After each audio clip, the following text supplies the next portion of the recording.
This morning I'm going to trim up the cherry tree. You can see it here behind me.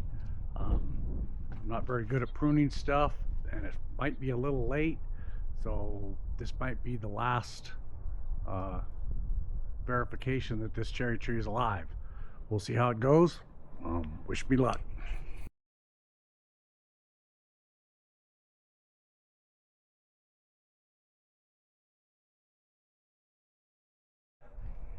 Well, the dean came out and looked and said I need to take more bigger branches off, so time for the saw.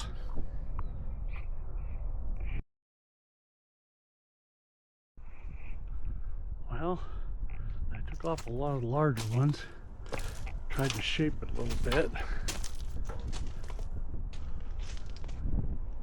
Hope it doesn't die.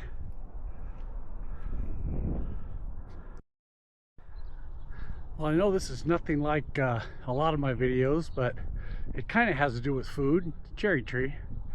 I just wanted to get a recording of what the tree looked like before I trimmed it, so if it dies, I'll know what I did wrong.